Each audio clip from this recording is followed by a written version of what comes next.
लोकसभा में राज्यसभा में पास कर दिया। कांग्रेस पार्टी की पूरी लीडरशिप ने वर्किंग कमेटी में कहा है कि 50% रिजर्वेशन जो दिलवा है उसको तोड़ेंगे और जाति जनगणना को लोकसभा में राज्यसभा में पास कर दिया। संविधान सम्मान सम्मेलन जो कोल्हापुर में हुआ था, उस दौरान राहुल गांधी का स्पीच काफ़ी वायरल हो रहा है। जैसी कांग्रेस गवर्नमेंट पावर में आएगी तब वे 50% रिजर्वेशन की कैप लिमिट को हटाकर रिजर्वेशन के लिमिट को बढ़ाकर, ताकि जो ऐसे आज भी SC ST में लोग हैं उनकी कंडीशन आज भी ख़राब है और उन्हें प्रॉपर रिजर्वेशन का फ़ायदा नहीं मिल रहा है। इसी के कारण इसीलिए कास्ट सेंसस भी करना ज़रूरी है और उस माध्यम से हम एक्चुअली बेनिफिशरीज़ को टारगेट कर सकते हैं और उनके बैकवर्डनेस के बारे में जान सकते हैं, क्योंकि इतने सारे SC ST और बैकवर्ड क्लासेस को रिजर्वेशन पर्याप्त नहीं है, ऐसा राहुल गांधी साहब कहते हैं। और आप इस बारे में क्या सोचते हो, कमेंट करके बताएं। क्या तुम्हें लगता है ये वाकई इस लिमिट को एक्सटेंड कर देना चाहिए? अगर यस तो कमेंट करके इसका रीज़न बताओ। कुछ स्टूडेंट को कहना होगा, नहीं भी कहना होगा, ऐसा क्या रीज़न है इसके पीछे, और इस 50% कैप लिमिट को लेकर सुप्रीम कोर्ट ने क्या डिसीजन दी थी और इसका कोई कॉन्स्टिट्यूशन में कोई प्रोविजंस, इसके बारे में क्या कॉन्स्टिट्यूशन में कोई प्रोविजंस ऐड किए हैं, ये सब बातें हम लोग डिस्कस करेंगे। ये डिमांड अभी की नहीं है जो राहुल गांधी साहब कर रहे हैं, ये पहले भी हुआ था। पटना के अंदर बिहार गवर्नमेंट ने भी ऐसी डिमांड की थी सेंट्रल गवर्नमेंट के सामने, but they didn't response on it. वे कह रहे थे कि 50% के ऊपर रिजर्वेशन के प्रोसेस को SC ST और बैकवर्डनेस को 9th शेड्यूल में ऐड कर देना चाहिए।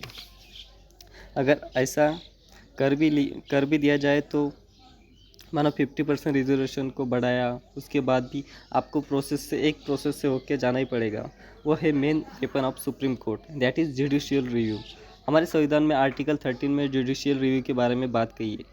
जो रिजर्वेशन 50% से बढ़ा भी दिए जाए तो सुप्रीम कोर्ट का 2007 का जो वर्डिक्ट है उसमें जुडिशियल रिव्यू आता है। जुडिशियल रिव्यू क्या करता है, वो देखता है अगर कोई भी लेजिस्लेटिव बॉडी अगर कोई बिल लाती है और उस बिल को पार्लियामेंट में प्रेजेंट करती है, वो चेक करती है कि वो उसमें कॉन्स्टिट्यूशनल अमेंडमेंट करना चाहे तो पार्लियामेंट करना चाहे तो कॉन्स्टिट्यूशनल अमेंडमेंट के लॉ के अकॉर्डिंग है या नहीं, वो या मेन पर्पज़ के लिए वो उसे बनाया जा रहा है कि नहीं, वो सब बातें जुडिशियल रिव्यू में चेक हो जाती है। ये 50% रिजर्वेशन की कैप लिमिट किसने रखी है? ऑब्वियसली भाई अपना सुप्रीम कोर्ट ही है।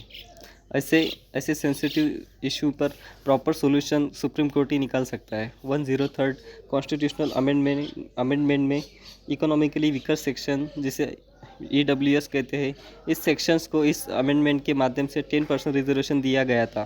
1992 इंदिरा सोनी के केस में इसके बारे में बोला गया था कि इस 10% रिजर्वेशन से 50% रिजर्वेशन की जो सीलिंग है उससे कोई नुकसान नहीं होगा।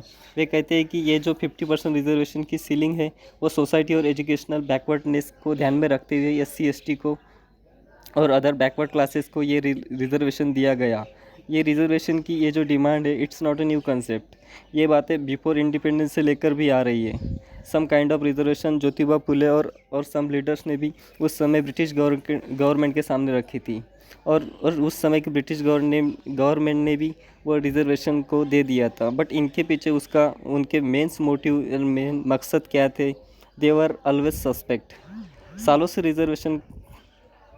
से रिजर्वेशन को अब तो इसे पॉलिटिकल टूल के तरह पॉलिटिशियन पार्टी यूज़ करते आ रहे हैं। इस रिजर्वेशन का मेन मकसद समाज में इगैलिटेरियन सोसाइटी को क्रिएट करना है, ना कि इसे पॉलिटिकल टूल बनाया जाना चाहिए। बट कुछ पॉलिटिशियंस अपनी रोटी सेकने के लिए इस रिजर्वेशन टूल का यूज़ करते हैं।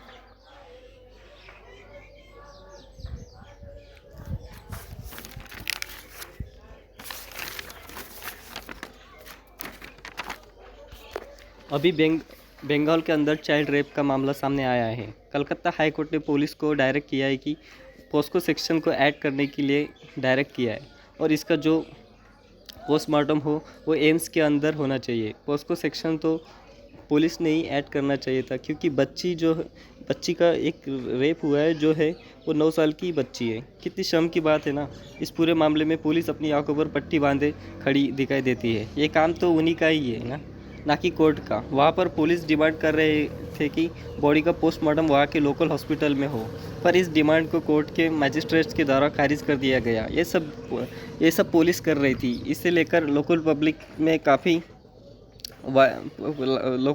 काफ़ी गुस्से में आ गई। वहाँ की लोकल पब्लिक ने पुलिस प्रॉपर्टी को जलाना स्टार्ट कर दिया। आगे देखेंगे इस पूरे मामले में क्या जांच पड़ताल चल रही है। तो अभी मालदीव के प्रेसिडेंट इंडिया आए थे और मीटिंग में इंडिया से सपोर्ट मांग रहे हैं। उनके कंट्री में जो इकोनॉमिक्स क्राइसिस चल रहा है उससे रिलेटेड वे मीटिंग के लिए इंडिया आए हैं। मालदीव के प्रेसिडेंट चाहते हैं कि इंडिया उनकी मदद करे। उनके ऊपर जो डेब्ट का क्राइसिस है उसे सॉल्व करने के लिए वे इंडिया से मदद मांग रहे हैं और करेंसी स्वैप के बारे में बोल रहे हैं। उनका कहना है इंडिया हमारी सिचुएशन को बड़े अच्छे तरीके से जानता है। वो समझ सकता है कि हम किस कंडीशन से गुजर रहे हैं। क्यों नहीं, इंडिया ही समझ सकता है आपको बाकी कोई कंट्री नहीं समझ सकता। इंडिया ने सितंबर में $50 मिलियन के मालदीव बॉन्ड्स को जारी कर उन्हें इस क्राइसिस से निकालने की बात कही थी। मालदीव ने $500 मिलियन का कर्जा सुकुक जो इस्लामिक बॉन्ड है उस माध्यम से लिया था। उसमें से $114 मिलियन अभी भी इस साल के ड्यू है। उनके जीडीपी रेशियो में हाई डेब्ट बढ़ता ही जा रहा है और उनका फॉरेन एक्सचेंज रिजर्व भी गिरता जा रहा है। मूडी और फिच जो क्रेडिट रेटिंग एजेंसी है उन्होंने भी मालदीव को नीचे किया है।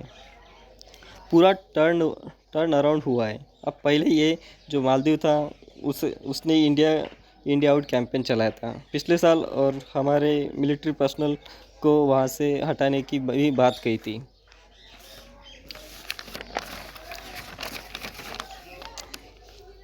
पहले जैसे हमारे जो नेबर की कंट्री है वो भी शुरू में हमको अप्रोच नहीं करते और जाके चाइना के गोदी में जाके बैठ जाते हैं।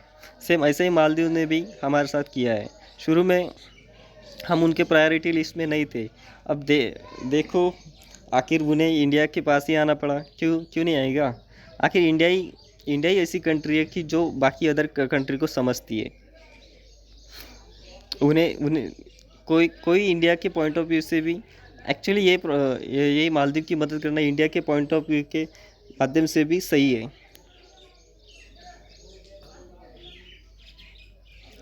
अब पीएम इंटर्नशिप स्कीम के बारे में पूरा ओवरव्यू देखेंगे। सेंट्रल गवर्नमेंट ने ऑनलाइन पोर्टल लॉन्च किया है जो सेंट्रल गवर्नमेंट अपने बजट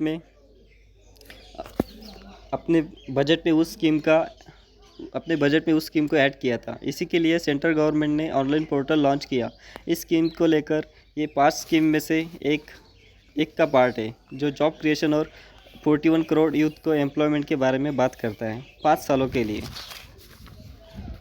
इंडिया में बहुत सारे एम्प्लॉयर्स को जॉब देते समय लैक ऑफ स्किल्स वाले स्टूडेंट्स मिल जाते हैं और वो उस स्टूडेंट को उन्हें जॉब देना पड़ता है। ये स्कीम एक गैप को फुलफिल करेगी जो एम्प्लॉयर्स फेस करते हैं, जैसा कि स्टूडेंट्स का एजुकेशन में क्वालिटी ना होना और क्वालिटी का एजुकेशन भी उन्हें और स्किल का अपग्रेड नहीं होना।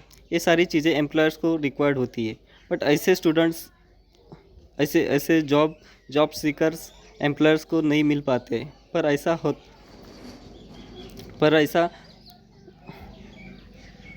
ये सारी चीज़ें एम्प्लॉयर्स को रिक्वायर्ड होती है पर ऐसा होता नहीं।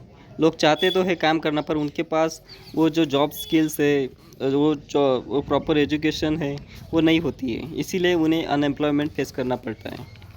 इस स्कीम के तहत जो स्टूडेंट्स रहेंगे जो इंटर्नशिप करेंगे उन्हें एंड में एक सर्टिफिकेशन दिया जाएगा और इस इंटर्नशिप में स्टूडेंट्स को प्रॉपर ट्रेनिंग और एम्प्लॉयर्स को भी कंफर्ट मिलेगा कैंडिडेट्स को रिव्यू करके उन्हें भी जॉब देने को। क्योंकि एम्प्लॉयर्स हमेशा से ही चिंतित रहते हैं कि और उनके माइंड में एक क्वेश्चन आता है वो जो जॉब के लिए एलिजिबल पर क्या वो काम कर सकता है या नहीं, इसी को एड्रेस करने के लिए गवर्नमेंट इस स्कीम पर काफ़ी फोकस करती है। जब एक इंटर्न बाहर निकलेगा जॉब मार्केट में और वो डिमांड करेगा जॉब के लिए, वो समस्या से जो जो सामने समस्या आएगी दोबारा जॉब मांगते समय, उससे इसे प्रॉपरली मॉनिटर करने की ज़रूरत है। इसमें कुछ चैलेंजेस भी है, जैसे कोई इंटर्न्स को आफ्टर कंप्लीटिंग इंटर्नशिप उससे अपने ज़िले के अंदर ही विद इन स्टेट कैसे जॉब प्रोवाइड करे, ये सेंट्रल गवर्नमेंट के सामने बहुत बड़ी समस्या है। जैसे कि बिहार जैसे राज्यों में इंडस्ट्रीज़ की कमी के चलते उन्हें अपने स्टेट्स के बाहर निकलकर जॉब मांगना पड़ता है। बिहार में ऐसी सिचुएशन काफ़ी हद तक प्रिवेल करती है, उन्हें माइग्रेशन करना पड़ता है। इस समस्या का सोल्यूशन निकालना गवर्नमेंट के लिए एक समस्या है।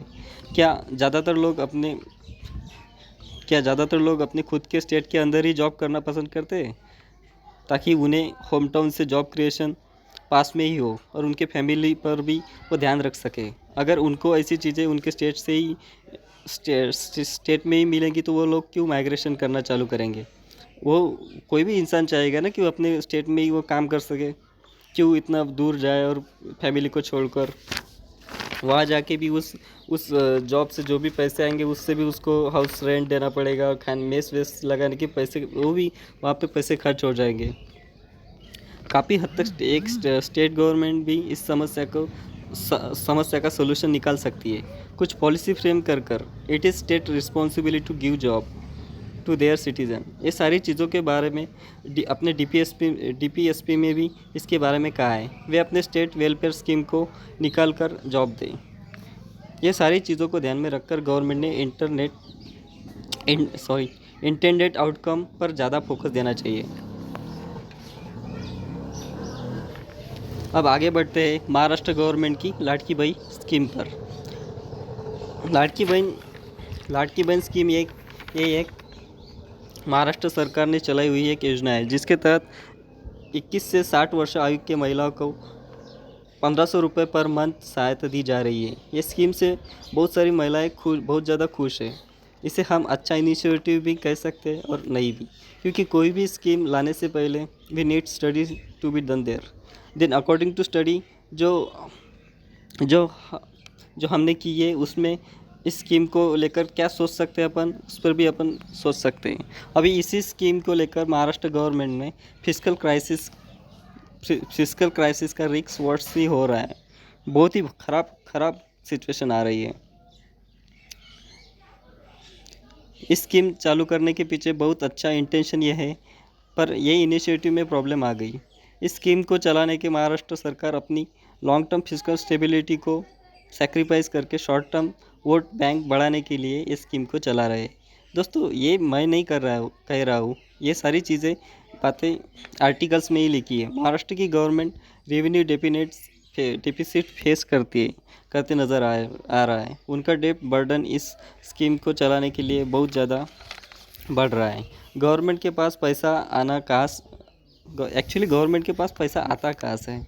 हम ही लोग टैक्स के माध्यम से गवर्नमेंट को पैसे देते हैं। जैसा हम लोग डायरेक्ट टैक्स, इनडायरेक्ट टैक्स और कॉर्पोरेट टैक्स और कई भी सारे टैक्सेस है एट्सेट्रा, गवर्नमेंट के पास इसी के माध्यम से गवर्नमेंट के पास पैसे आते हैं।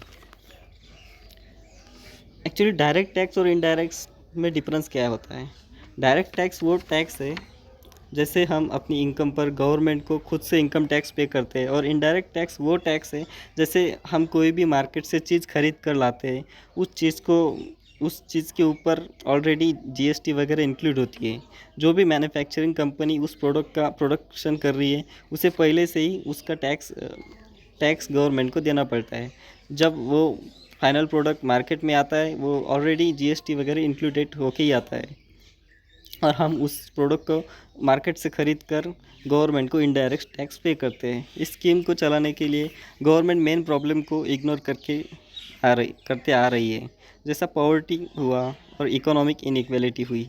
ये सारी बातें एट्सेट्रा इस इनिशिएटिव के कारण लॉन्ग टर्म ग्रोथ और जॉब क्रिएशन में डिफ़िकल्टीज आ रही है। अर्लियर अपने कॉन्स्टिट्यूशन बनाने के समय जब कॉन्स्टिट्यूशन बन रहा था, तब कॉन्स्टिट्यूशनल फ्रेमवर्क के सामने तब डॉक्टर बी आर अम्बेडकर ने बड़ी शानदार बात कही थी। डॉक्टर बी आर अम्बेडकर कहते हैं कि कोई भी संविधान कितना भी अच्छा हो, अगर उसे चलाने वाले लोग अच्छे नहीं हैं तो वह संविधान बुरा ही साबित होगा। कोई भी संविधान कितना भी बुरा हो, अगर उसे चलाने वाले लोग अच्छे हैं तो वह संविधान अच्छा ही साबित होगा। गवर्नमेंट का एग्जीक्यूशन खराब हुआ है।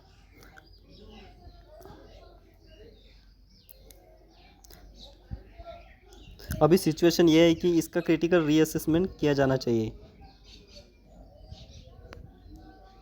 ओके गाइज, आज का हमारा डिस्कशन यहीं पे ख़त्म करते हैं।